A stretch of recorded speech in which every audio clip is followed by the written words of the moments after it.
Thank you very much for the insight. Thank you. Thank you. So the poll is up now on the rise of the content creator economy. That was the session on media with Mr. Akinwumi Obake, business reporter for West Africa, CNBC Africa. Next, we are going into the panel on finance. We have two guests for that panel, and the topic will be tackling in that session will be sustainability and finance, the new pair in town. Are they or are they not? And this, I think, is very well timely because we just had, or the world just had COP28, which is a global world summit of governments, business leaders, and multiple stakeholders that come and discuss ways to tackle climate change and etc. Especially generally everything to do with sustainability. And as you know, when you look at even the United Nations and the UN General Assembly that happens every year, it's always about sustainability tied to the SDGs, the 17 SDGs that exist.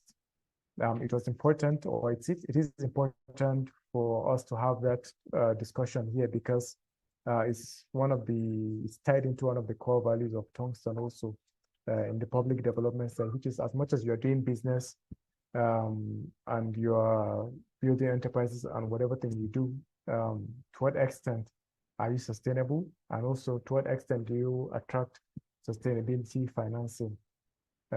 If you recall in one of the sessions before, on the enterprise session, one of the guests did mention that there is a lot of financing available for green type of or sustainable type of enterprises. So it'd be good to know more insight into that now, especially with all the entrepreneurs that are about to present their business ideas right after this session. So Spotlight is coming up now. I see some of the speakers are already up in the chat box. The poll is up and ready, and I think it's finished now. Let me quickly introduce the speakers as we come up now or as the poll ends. So we have let me say, no, to be specific, Dr. Renuka Thakore. She's the founder, Global Sustainable Futures Network, and the director for Center for Socio-legal Studies in the University of Central Lancashire.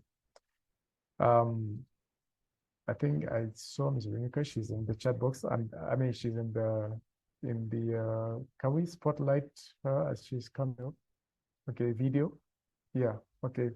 Dr. Renuka, I think you will come up now, you'll be spotlighted now. If you put on your video, and then the second speaker is Ms. Naomi Nwokolo. Ms. Naomi, she's the Executive Director for United Nations Global Compact Network in Nigeria. I see Dr. Renuka is up already. Ms. Naomi is also coming up now. And the topic, as I stated, will be on sustainability and finance. Are they the new pair in town? Because, as I said, right now in global talk around the world, whether it's UN General Assembly or World Economic Forum or the just concluded COP28, there's always talk about financing governments or projects and businesses and companies that are putting in sustainability practices, ESG, and etc. So thank you for being here, Dr. Renuka. I think Ms. Naomi is also coming up now, and then we begin. Can we spotlight Ms. Okay, I think you're muted, Dr. Renuka, in case you are speaking. So can we spotlight also Ms. Naomi, and then we begin. Okay, she's just logging in now. So once she's come up. Thank you very much. Can you hear me? Yes, we can hear you now, Dr. Renuka. Glad to have you. Thank you. Yes. I'm sorry that I may not be able to listen to you very clearly because I'm at COP and I am on a All right. dome where music is going on. But I will Yeah. try to listen the questions and reply. So just excuse me if I ask you again. So thank you very much for having me here. It's an honor to be at such a very big panel and summit for entrepreneurships. Thank you. Yes. Thank you very much, Dr. Renuka. I actually thought COP had ended, but it seems like you are still there and about to, I guess, round up in the next. No, COP is not ended. It will end on 12th. 12th. Okay.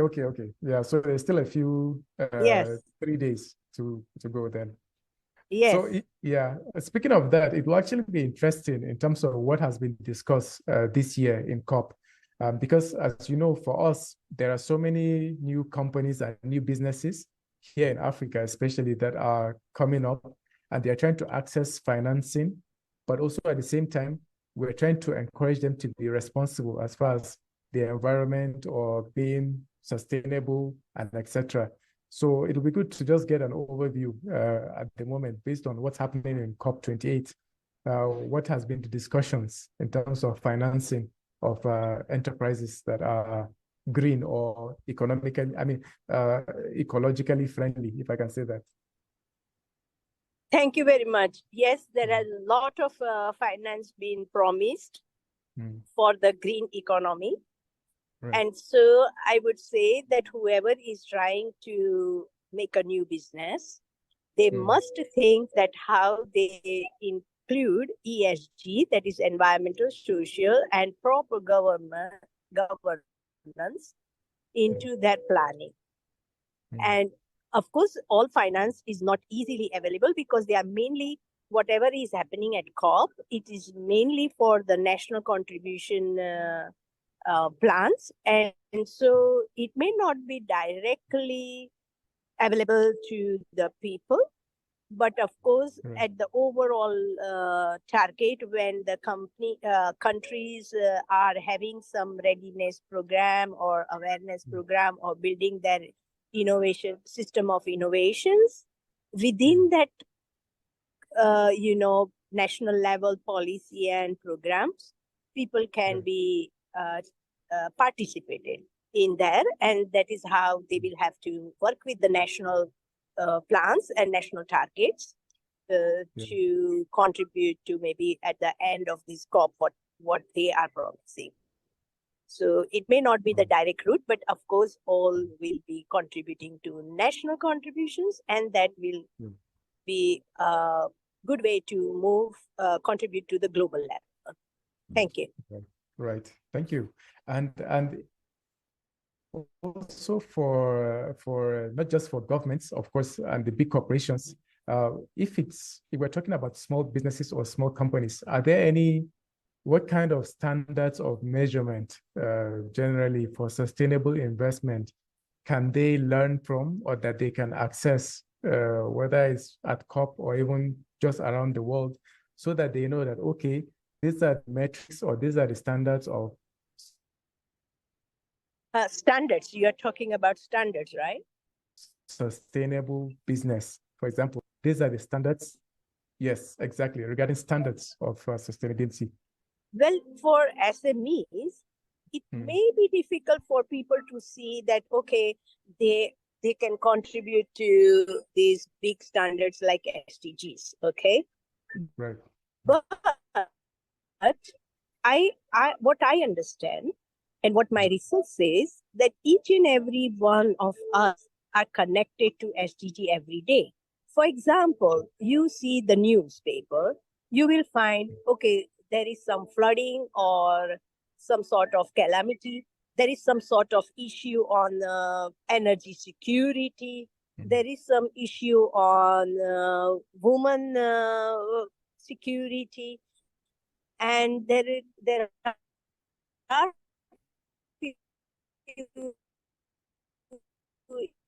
incidents where, right?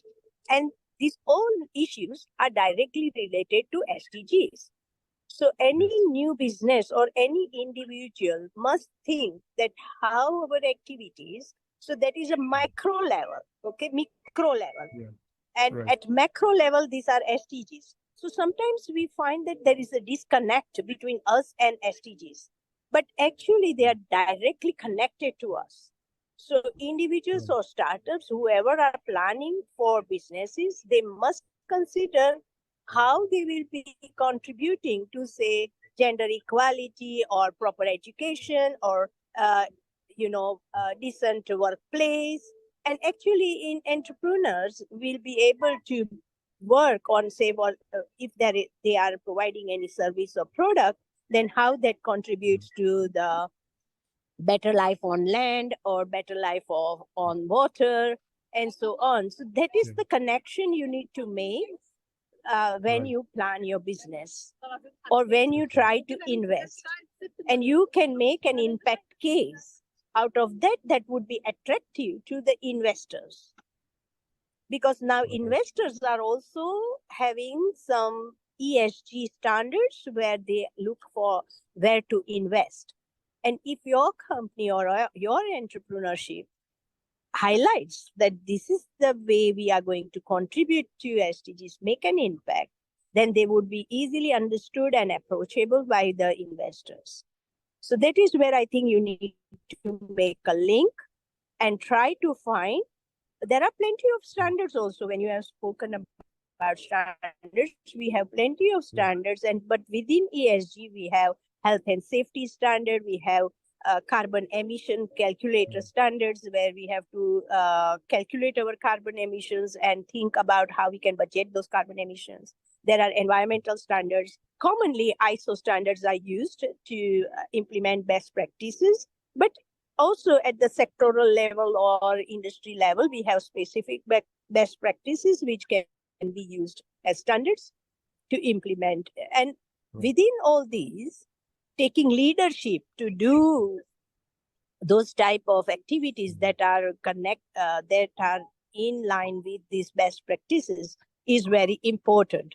And SMEs, when they are starting their new firm, they can always have that leadership motivation from the very first and make their planning in such a way that they can act, measure, act, and lead.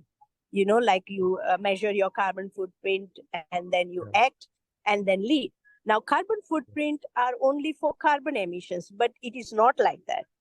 With change in water management or energy management or fleet or your workplace, everything can be reflected into carbon emissions, lowering or increasing your carbon emissions. And therefore, again, you need to be literate in carbon literacy, and you can, so that you can budget your carbon, and then you can move forward for your with your ESG, credentials. Thank you. Yeah, thank you very much. And I think for Tongston, as we work, we try to make sure that the education that we provide entrepreneurs also captures that ESG, SDG awareness, because many of that, what's going on right now, is only becoming more and more popular right now. And it's not in the education system. Many people are not aware of it, and they're just running and starting businesses.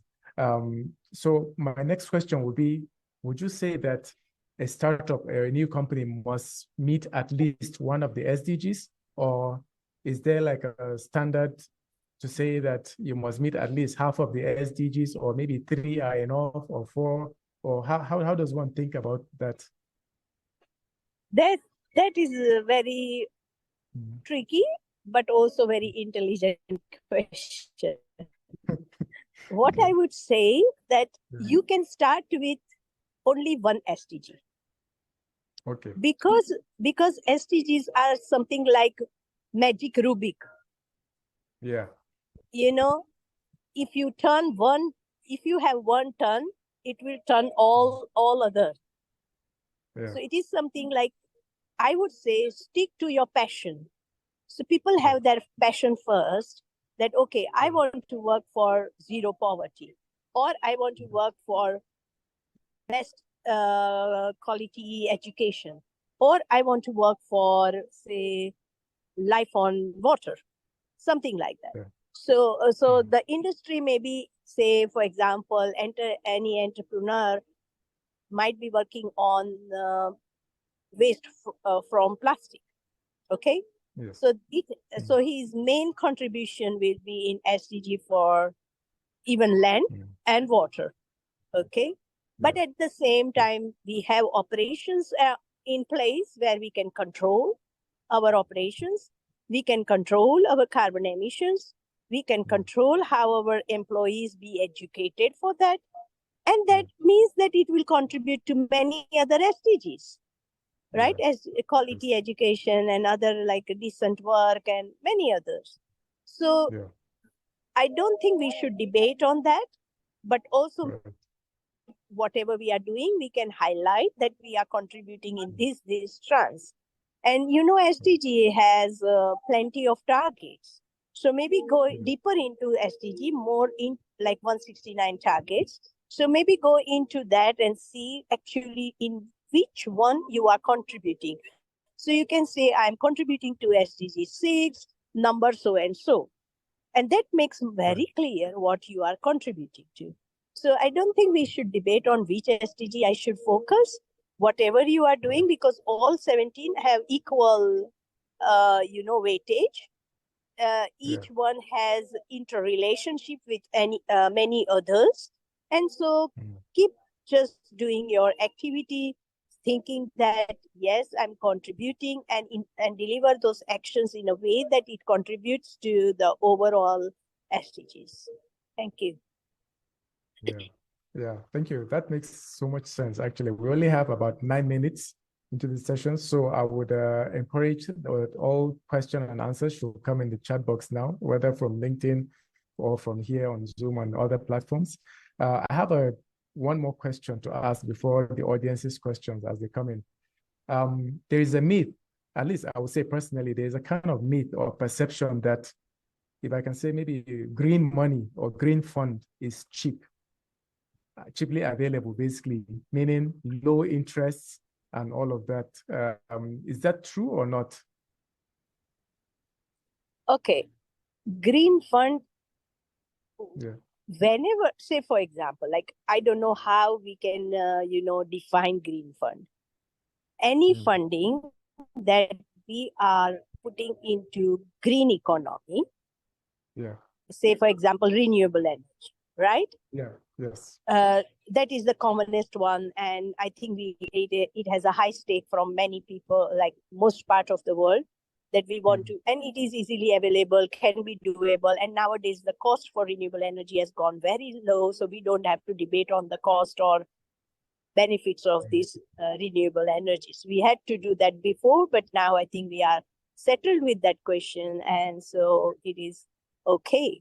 So now, say, for example, someone wants to invest in green renewable energy, okay? Then what happens that initially we thought that there would be high cost of investment. But for example, now we have a houses and we install solar boilers on those houses. And especially, I think Africa is, or like hot countries are very favorable for that. I think the return of investment for that is just 7 years for one house or less, but not more. And also you can start earning from that. So green funding has become that easy now. I think you put a boiler, a simple boiler, which is a traditional boiler, or you put solar boiler. I think there is no much difference in investment. And nowadays, again, we have subsidies on such boilers, like the one with our solar boilers. So yes, there are few subsidies where you can put, then it would be definitely green funding would be cheap, but it may not be always that case. So it will be looked upon by one-to-one cases. But I would say that overall, we have gone through that phase where we can say that the green installments, which we want to do, are now returning return of investment in a very specific time scale, and therefore they are attractive to invest. That is what I would say and stop. I think it depends on individual case by case, But for solar, I am sure anyone can, solar or waste management. And there are few other very established industries now where people can invest, and that would be definitely where green funding is cheap can be said, but not always. Like hydrogen, it is a good option, but still we have plenty of gray areas where we need to understand more about it, and maybe it is not for individuals. So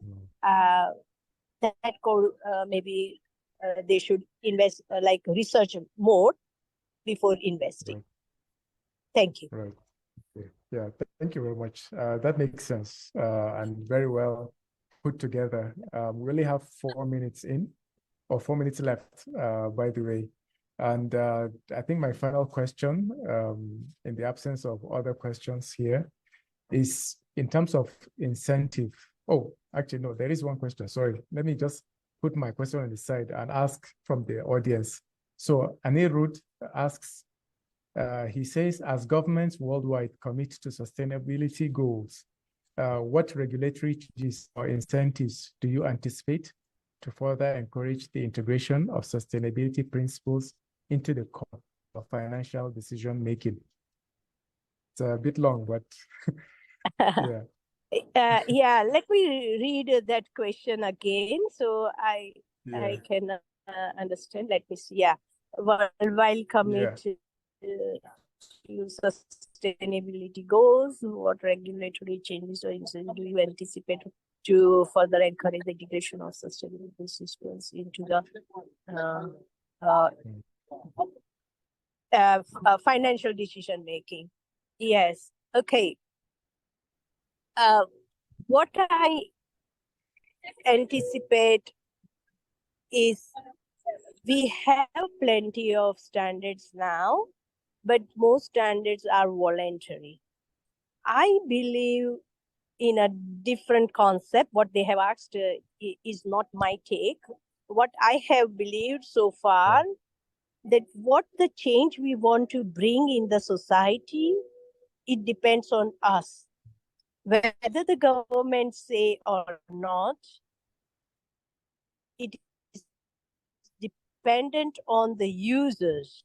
And policies and standards have failed because they were not able to buy in the citizens. Now, these sustainability goals, we know that that is for us, and therefore we all have to take responsibility to understand sustainability principles and how we can input into our activities, whether it is a business or a lifestyle. What you are buying, what you are wearing, how you are traveling, what food you are eating, everything needs to be scrutinized based on our sustainable principles. And therefore, we must all get literate on it, whether government do or not. I think what will happen with our leadership, each and every individual will take a leadership, will show the emerging force of sustainability, and that will actually inform the government policies that this is working and that should be done. So far, it has happened that top-down policies and standards have come, regulations have come, but they had to make it voluntary or weak, just because they were afraid that people will adopt or not. Now, if we want the, I think the changes, regulations may come, we have to take our ownership to abide to it, but also we need to inform them back what is working and what is not working. Have anyone in this group have tried to analyze the policy and feedback to the government? No, we haven't done that so far. Not even me. We just take it granted whether it will work or not. But now it is the time to be a bit analytic, to take ownership of knowing what is given to us and whether it is really taking us to that pathway, and then feedback to the government. And if we all do that, the trends will increase and we will be more capable of achieving sustainability goals. Thank you. Well, thank you very much. Thank you very much. Anirudh, hopefully you've gotten the response you wanted from the question. Thank you very much again, Dr. Renuka. We are now, we've concluded with your session now on financing, sustainability and financing basically, and how they work together. That was Dr. Renuka Thakore. She's a PhD, MSc, BSc. You have a very long title, but you are the founder of Global Sustainable Futures Network and Director for Center for Socio-legal Studies in the University of Central Lancashire. So thank you very much. I think the team, if you can post Dr. Renuka's LinkedIn page also in the chat box in case for more networking opportunities and etc. Thank you very much for having you here, Ma. And we are hoping that everything concludes well at COP28 and that the discussion continues afterwards. Thank you very much. Thank you.